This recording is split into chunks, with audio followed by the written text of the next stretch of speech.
Hey there, welcome to the last vestiges of my workshop. I have been in the process of moving my entire shop to a new location and we're getting set up over there.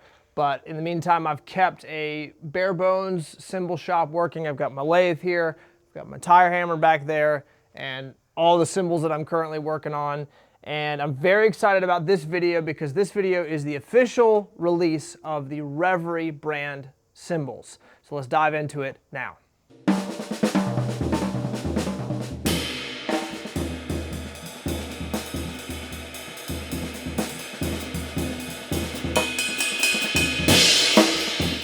So back before the Nashville Drum Show in 2024, I announced that we were making a new brand of cymbals called the Reverie brand. This was coming after I got back from my incredible trip to Brazil, to the Domene factory.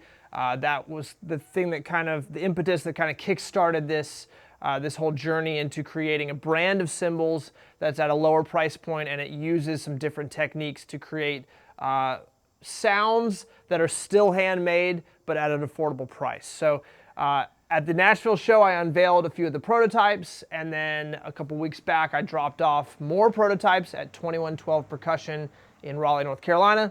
And now, this video is the official first batch drop on my website of the Reverie brand cymbals. Now, I want to talk a little bit about these prototypes because I'm very specifically calling them prototypes instead of calling them just the Reverie brand, because I am letting you guys in on the process of developing this brand, and I envision the brand will be more fully settled and locked in some point early next year.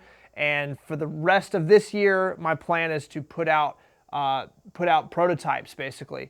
I'm exploring different series, different ideas for how the cymbals are going to be made.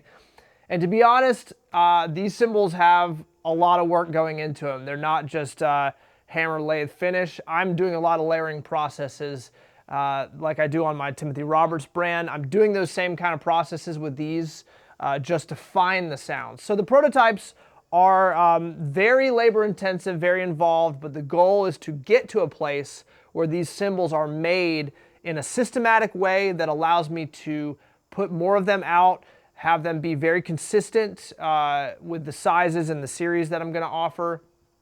And then because I'm putting them out in a way that takes me less time to make them, I'm able to get the price down.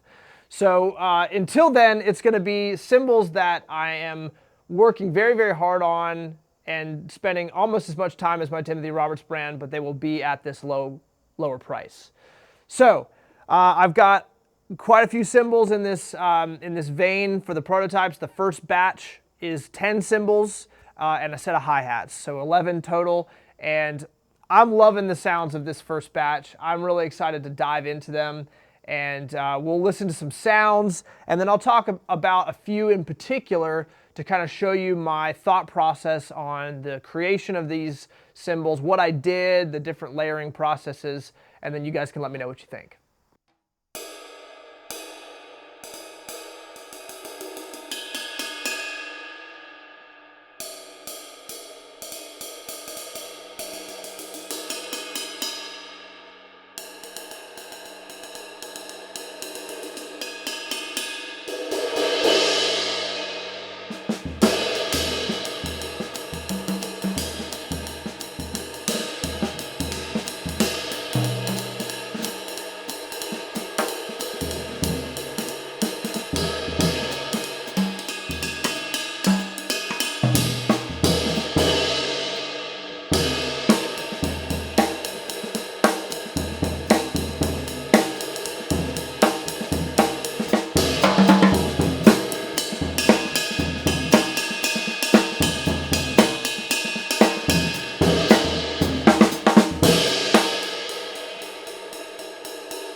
All right, so you heard all the cymbals in this batch. I'm very interested to know which one is your favorite, so please drop a comment below on that. A couple of ones in particular that I wanted to talk about. This is one of the two 23-inch cymbals, and this kind of dual unlathed, lathed look is something that I explored really deeply in the first year or two of my Timothy Roberts brand cymbals. Basically the unlathed crust is going to give you a touch more dryness on the sound, a little bit more stick definition, and a little bit more control. And using kind of a dual finish allows you to have a really nice clear bell, and then you can have the open washy sound of the edge when you crash it and all of that. So I've done quite a few of these Reverie prototypes that will be coming out, and the ones in this batch too that have this kind of dual finish to them. All of these ones like this have a modified bell, so I got the bell pressed fairly low, and then I expanded it using hand hammering. This is a way to obviously get the bell sound bigger, but it's also going to dry up the sound of the bell. It's not going to be so piercing and ringing, but the actual compression points of my hand hammering is kind of containing a little bit of the piercingness that it can have. So that's one of the ones I really dug. Get it up close so you can really see. There's also quite a bit of layering going on. You can see the heavy over hammering.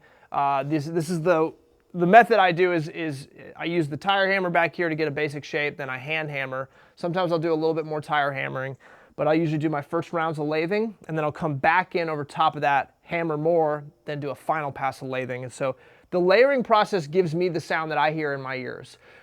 I find that when you just hammer a cymbal, lathe it, send it out, I find that those cymbals, when they rest, they're very open sounding, and they can be a little bit more wild than I like. That it's a great sound for certain things. Obviously, crash cymbals that's the way to make a good crash cymbal. If you're not going for dry and aggressive and trashy, it's just hammer it, lathe it, good to go. But I'm always looking for a sense of articulate stick definition on the cymbals that I make. And I also like thin cymbals, so those are kind of paradoxical. So thin cymbals are usually very open and washy, so you've got to figure out ways of being able to contain the spread. And that's the way that I do it, is the layering process. So those extra hammer marks that are after the first round of lathing and before the final round of lathing are compression points on the cymbal that kind of act like little potholes that slow down the sustain and the sound waves from jumping off the edge of the cymbal. Possibly my favorite one of this batch is this guy. This is the 22-inch that weighs 2,505 grams. And this is one that actually was a 23-inch cymbal, and I wasn't feeling it. I felt like it kind of lacked something. It lacked interest. It lacked some intrigue. It was a little bit more boring sounding. So I cut it down to a 22. I have the new little metal indent stamp here, but you can look directly above that and see the faintest little hint of the old indent stamp, because I basically, the cut down cut right through the old stamp. And this one is one of my favorites because I really did a pretty significant amount of layering to it with the hammering. So it was hammered, lathed, hammered again, lathed again, and I think it was actually hammered a last time with a final scratch pass to smooth over it. It's giving it just a really gritty, complex sound, but it's not too choked. The bell being expanded like it is, it's still fairly low, but a little bit wider and kind of plateau shaped. It still gives it kind of a low sound, but a big enough bell to give you some cut when you need it. So I'm a big fan of this cymbal here. To be honest, I'm a fan of all of these. I'm just pulling the ones in particular that I really liked. This one right here is interesting to me because I went a little bit farther with expanding the bell and getting it larger. This one is 2,458 grams. This is the other 22, one of the other 22s. And it's got heavy, deep pin lathing on top. And it's a little bit more of a jazz type sound, a little bit grittier and more complex. And big fan of that guy. And then, you know, we'll just talk about all three 22s. The one that's right here is one where I left the bell raw. It's a little bit of a bigger bell, a little bit more conical shaped. So it's meant to have a little bit more of an open tone. And then the hammering I did was meant to help contain the sound of the body. So I wanted a really nice, clean, open sounding bell, but then a little bit more of a dry, contained body and a short, gated sounding crash. So it hits, has the attack, but then it gets out of the way fast. This is also one where from this section of the cymbal down to the edge, it has a little bit of a hook. That hook is great for containing that. It's great for gating the crash in a way. So you hit it, it'll have that explosive attack, but because of that hook, it tends to kind of taper off and die really fast, which is, I find, really, really great for jazz cymbals especially. And I think the tendency of music is actually heading in a more dry direction. Things are tight and produced and dry sounding. Obviously the big brands all put out their dry cymbals, their extra dries, all that stuff. And in my mind, I kind of see those cymbals as cymbals that are meant to be kind of pre-processed, to where they almost sound like they do through your headphones when you're listening to the mastered record. And I find that those go way too far, but I like incorporating little elements here and there to kind of contain things and kind of make the sound a little bit more controlled so that your patterns are able to be heard and you're able to like have quick accents and get right back to what you're playing. Obviously, I'm a big fan of big, gushy, mushy, washy crashes and rides and stuff like that. I just find that they're a little bit more limiting for all genres of music. For certain things, they're absolutely what you need. And I make those kinds of cymbals as well, and I will be making those cymbals with the Reverie brand. So that's a couple of the ones that I really, really liked. The 21s I find interesting. I have one of them that's fairly thin that I really like. And the 20s, I have the one that was more umbrella shaped and kind of had a little bit more of that aggressive dragon's breath to it, and then one that was a little bit cleaner sounding. And really, like with this Reverie brand, I'm exploring the idea of really distinct sounds, like clean sounds, dry sounds, and gritty and complex, and kind of thinking of it in a way to try to simplify it for people that are just looking to find a cymbal. There's a lot of terminology out there that's confusing, a lot of ways that different companies brand their cymbals that can be hard to understand. For me, I want to try to make it as simple as possible. I'm a really simple guy, and I need things spelled out to me in very simple terms for me to really understand. And so with the Reverie brand right now, at least with the prototypes, I'm playing around with the idea of two main series. I'm calling one the Foundation, which if you have been following along, you know that the Foundation series has been one of my Timothy Roberts brands or series. So that series is going to be moved over to the Reverie side, and it's going to be the foundation of the Reverie brand, the Foundation series. I'm going to have dry versions of the Foundation, traditional versions of the Foundation, maybe some that are a little bit more like, maybe like brilliant finishes and things that are a little bit more cutting. But the Foundation is meant to be the foundation of your music, the really foundational sounds that you need to do very specific genres and very specific playing styles. So that's one, and then I've got the other side, which is kind of the gritty, complex, more jazzy side, which is going to be called the Lab. It's a shortened version of Labyrinth, which Labyrinth is staying with Timothy Roberts. I really love that series in the Timothy Roberts brand, but we're going to call this one the Lab. And I see it, I don't know if it makes sense to you guys, but I kind of see it as like the experimental, the complex. Jazz is very experimental as a genre, and so it's the music that allows you to kind of get into new territories and experiment with different sounds and have complexity in your cymbals so that you have multiple tones happening at the same time. All right, so that's it. That's the first batch drop of the Reverie prototypes. As of the posting of this video, these cymbals are available on reveriedrums.com. I'll link it below so you can check it out. And there are going to be batch drops very consistently from here on out. I've committed to doing at least some kind of batch drop every couple weeks. So 2 weeks ago, we did the drop of the Brazilian collection. And again, as of the posting of this video, there are 3 Brazil collection cymbals left. So thank you guys so much for watching and for following along.